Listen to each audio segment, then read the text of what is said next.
let's get to talking about this championship game we've got on 11 a.m. this Saturday. By the way, one of my friends pointed this out. This is the fourth year in a row that the two teams competing in the Big 12 championship have the same primary colors. Okay, or maybe it's third year. 2, 3, 4. Third year in a row.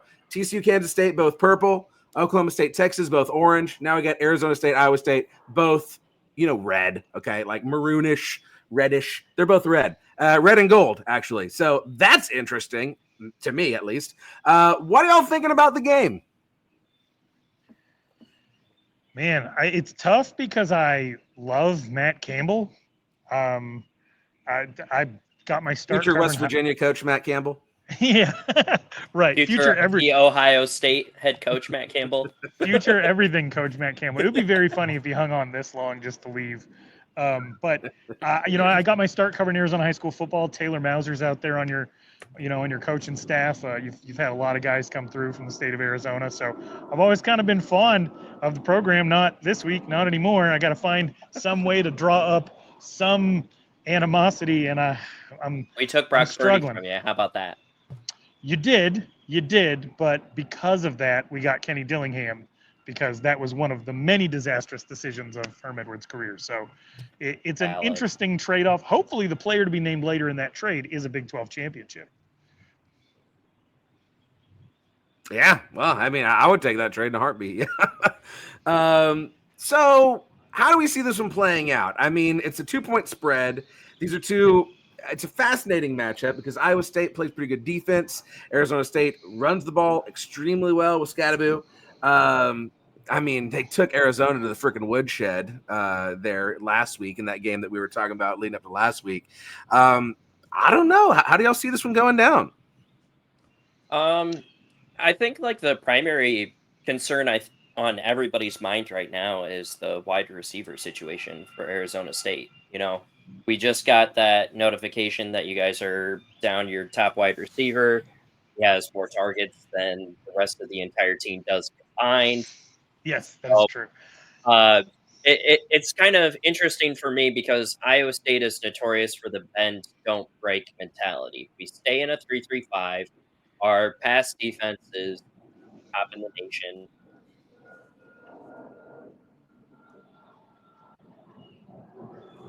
Oh, we lost you, Brownie. We lost your sound. As soon as he said we stay in a 3-3-5, I was like, oh, it's over. Yeah. And then his audio was over. That's it. We ran a 3-3-5 for a while too, and it can be a little tough against the run. But again, they're a very, very sound coach team. So I'm sure they'll find a way to wrangle Cam Scadaboo. Okay, we're back. Okay. Yeah, you're good there, Brian. Okay, yeah. So, like I was saying, we're always in like this 3-3-5. We have a top defense for pass coverage, but as he was alluding to, Cam Scadaboo is one of the top running backs in the Big 12. We allowed R.J. Harvey to run all over us. We allowed Taj Brooks to run all over us. We let Devin Neal and Jalen Daniels run all over us. We did a fairly decent job, I think, at keeping Avery Johnson and DJ Giddens in check. But again, Cam Scadaboo, I would say, is slightly better than Giddens in the aspect of just being able to do yards after first contact. So it's definitely, I think, going to be interesting on the aspect of offense versus defense from Iowa State's defensive, Arizona State's offensive perspective, just because as of now, a lot of the fan base, at least for Iowa State, believes that they're going to be going more one-dimensional now, where it's going to be Cam or bust, which in typical Iowa State fashion, as I have told plethora of other podcasters and stuff, is Iowa State will somehow Iowa State, and Cam Scadaboo is going to probably run for like 350 yards, 3 touchdowns, and have like some bogus running back screen on their own like 5-yard line and take it to the house. So it's just the Iowa State way. Yeah.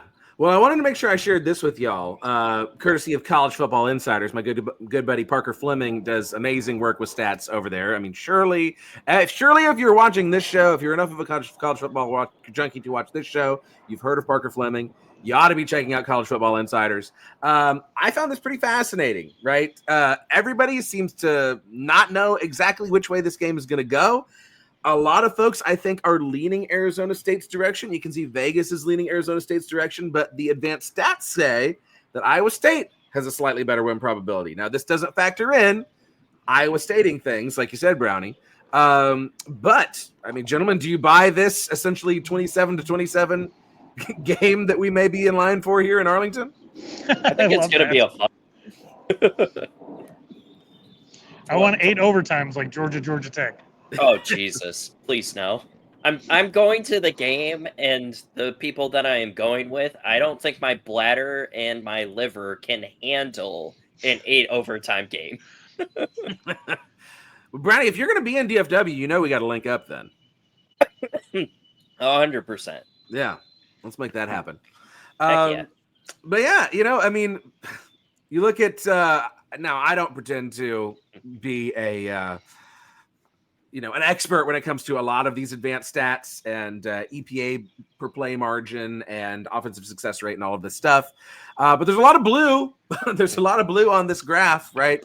Arizona State and Iowa State are good at what they do, right? I can't make heads or tails of this. I know we saw James Irvin was already in the chat. He said 24-21, not picking a winner. I love that. Which he is also fair. Can't read lips, apparently. Yeah. You need to up that game, bud.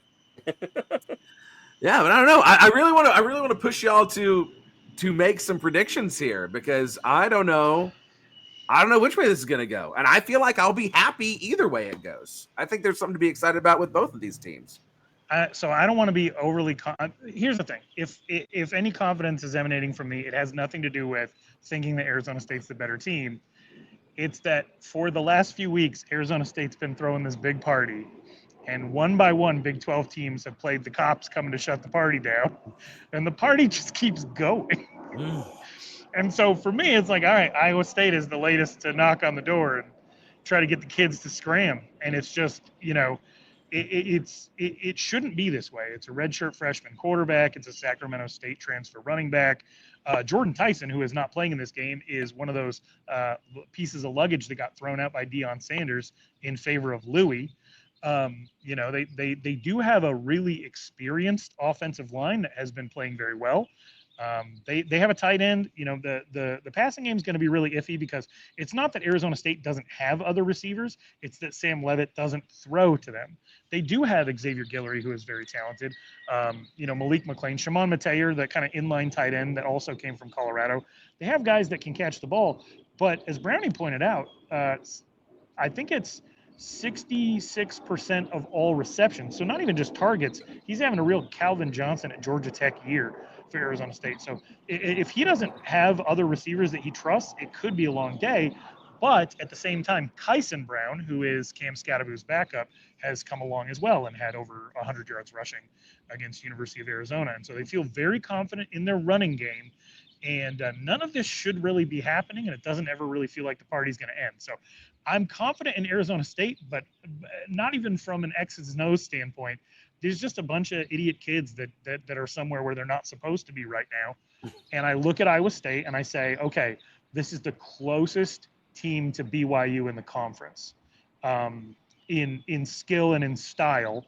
And Arizona State was able to jump out on them. I don't think ASU can play from behind. So if Iowa State starts fast, there's going to be an issue. And if Iowa State fans want to know what they're about to face defensively, we run the same defense as Kansas State. So however you guys fared against them, you'll have the opportunity to make adjustments or continue whatever worked. And that Kansas State game did turn out pretty good. Safety. Yeah. Yeah. It's kind of weird because I don't know if you guys have seen on social media a lot of stuff, but after the first points that Iowa State makes in the second half, they always play the Juicy Wiggle by Red Foo. and that's like where the whole like get juicy thing comes from and everything. But it was kind of weird because it was the first time ever that the Juicy Wiggle got played off of a safety. And it was just the weirdest thing too, because like we were all screaming to like, tackle Avery Johnson, and he goes into the back of the end zone, and I was like, oh man, this is 100% gonna be like intentional grounding, isn't it? And sure enough, he just like lame duck throws that thing like 5 yards. I'm like, oh man, this is gonna be exciting. But yeah, like I don't know. I think it's going to be yet another extremely close game that, as we have seen in the past, Matt Campbell does the bare minimum to win the game. Uh, the 27-27 is actually kind of enticing. I think it's going to be like 27-24. I think it's going to come down to special teams, even potentially. I personally love what Kenny Dillingham has done for Arizona State.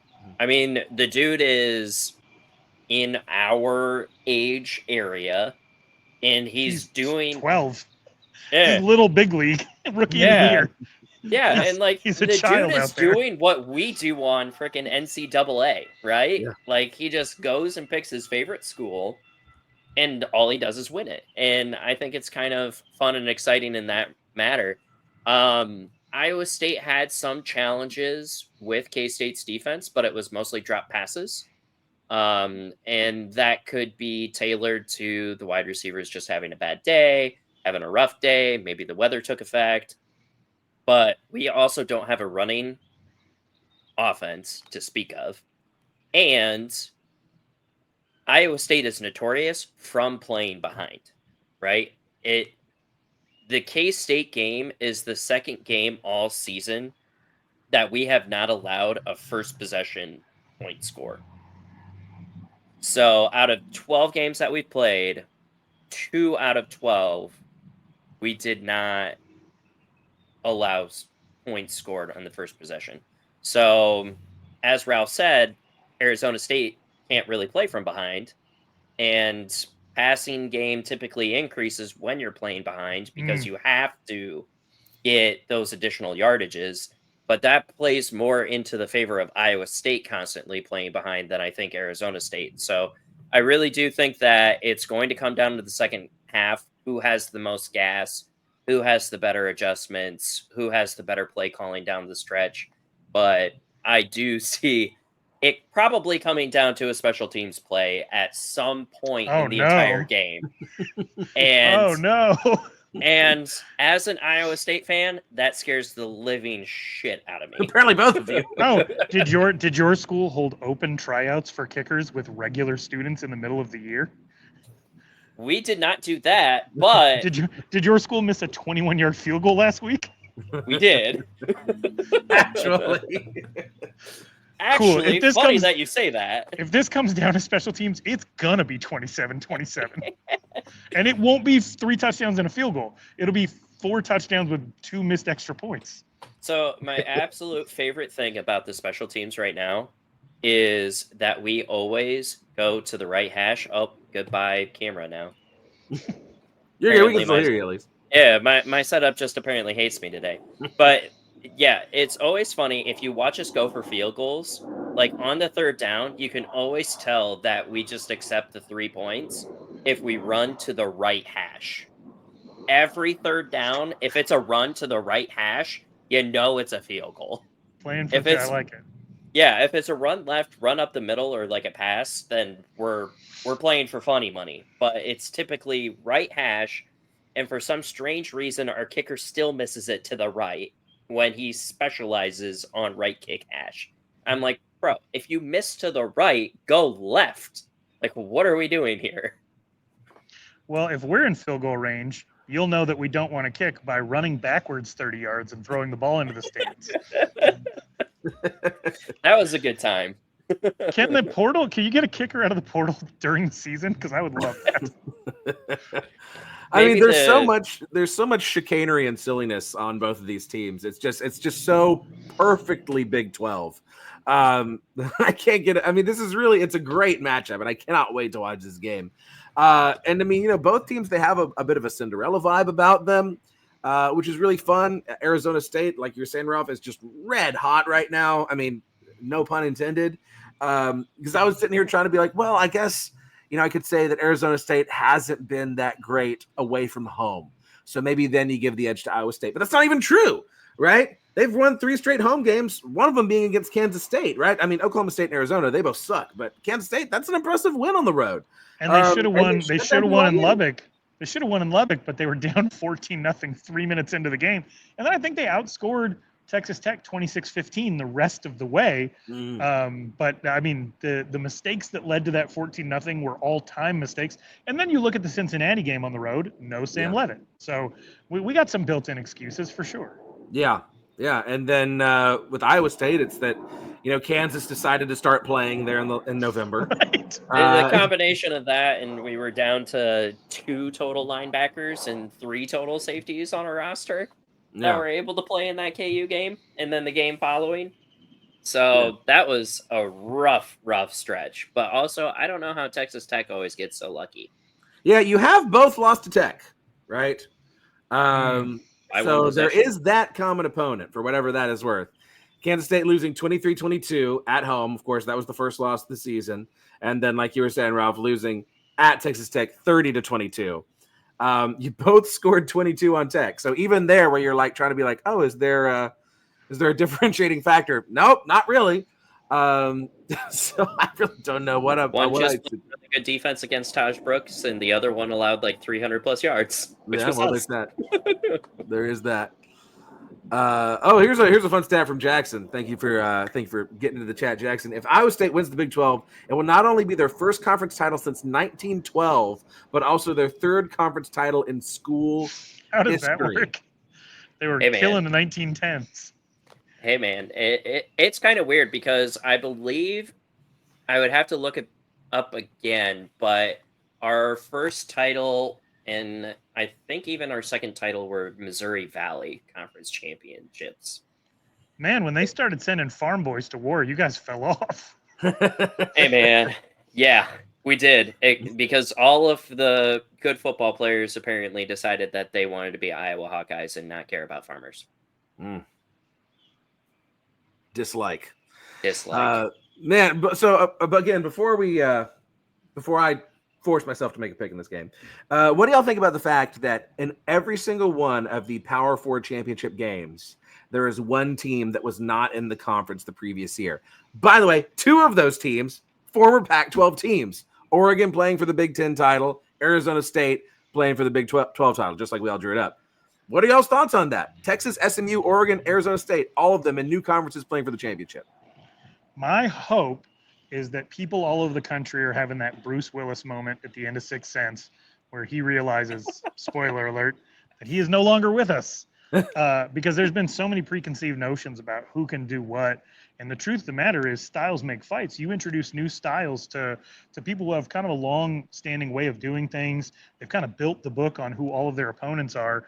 And, SMU pays all that money to come in and beat up on everybody, and for Arizona State to come into the Big 12, I thought they'd have a good shot eventually because they have access to California talent. And, not a lot of 4-stars are getting into Big 12 play, especially with Oklahoma and Texas out of the way. So I figured Arizona State, at least on a talent aspect, dipping into California and Texas would maybe have a little bit of an advantage.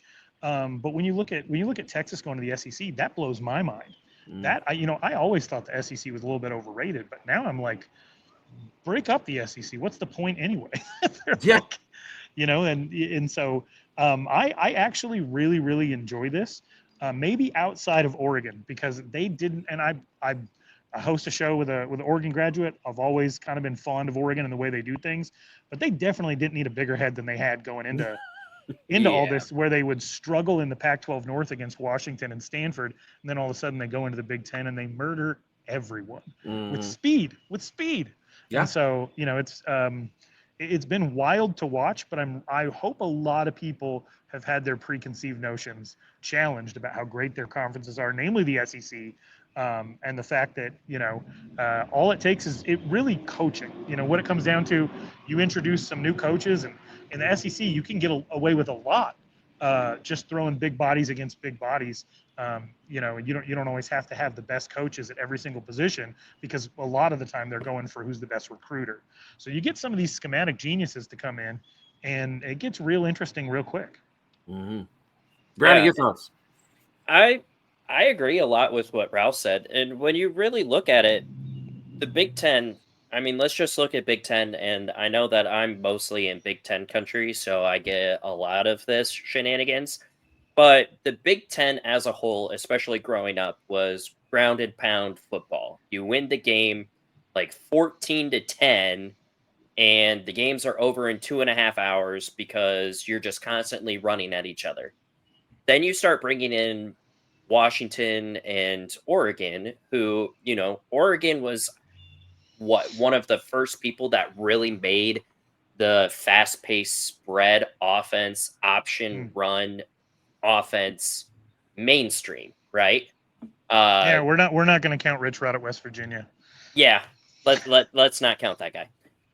But you're starting to look at, okay, you have a spread offense, and most Big Ten football teams are already dead fast set in a 4-3 defense, right? Mm-hmm. So now all of a sudden you have linebackers on wide receivers. I'm sorry, but you're already at a mixed match. It doesn't even matter if you're switching to Tampa 2, cover 3, cover 4.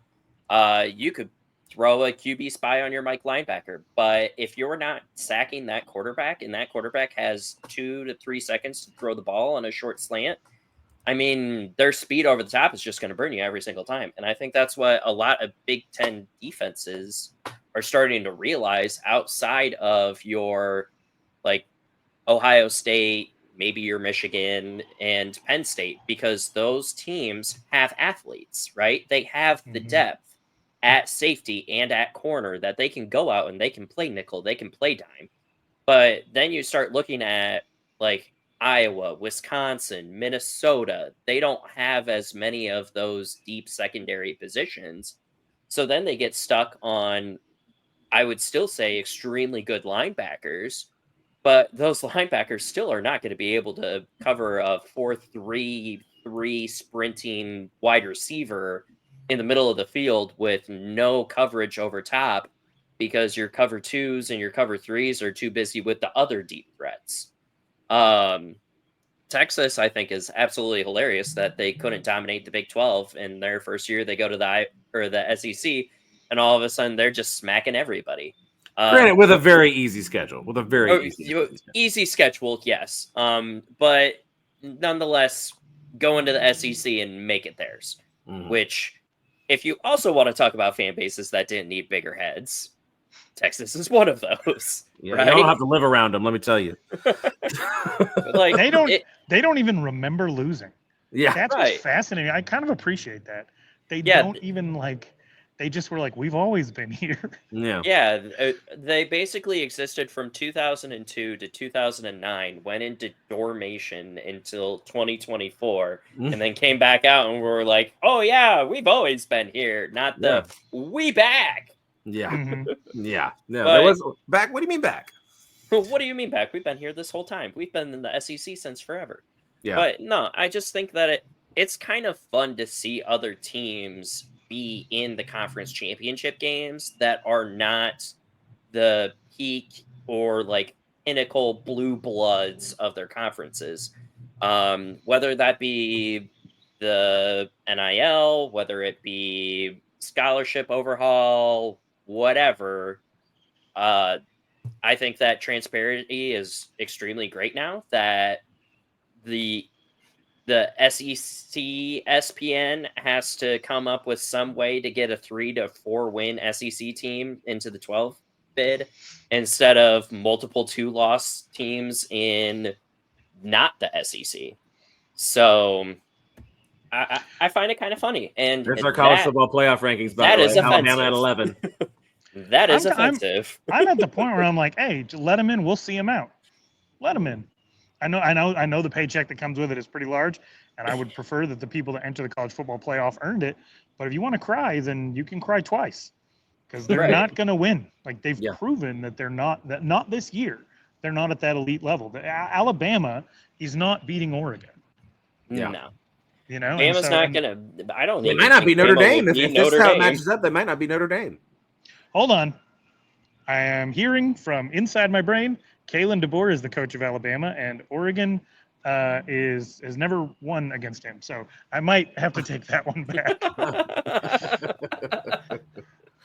Yeah, but if there was any mystery as to whether or not they were going to possibly allow a second Big 12 team into the playoff, this should thoroughly dash those hopes. Arizona State projected at 12th in the current college football playoff rankings. So, you know, that sucks. And Well, what are they that. going to do if we tie 27-27? Yeah, now what are you going to do? Come on. Yeah, Take Bama what if- out, please. Actually, yeah. What if this is an 8 overtime game? That you know, Iowa Where State it's not wins. where it's not evident that there's like a champion.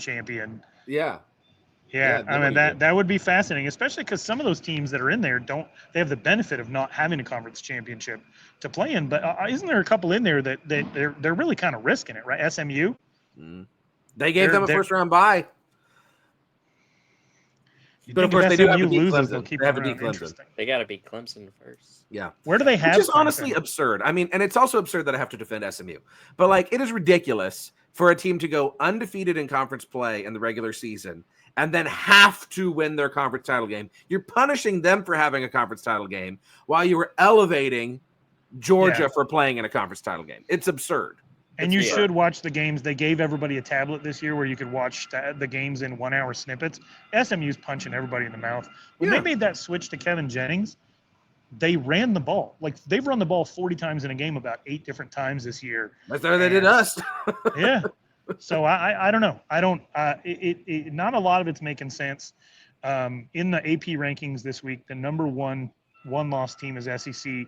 The number two loss teams, or the top two loss teams are SEC. The top three loss teams are all SEC. It's getting pretty annoying.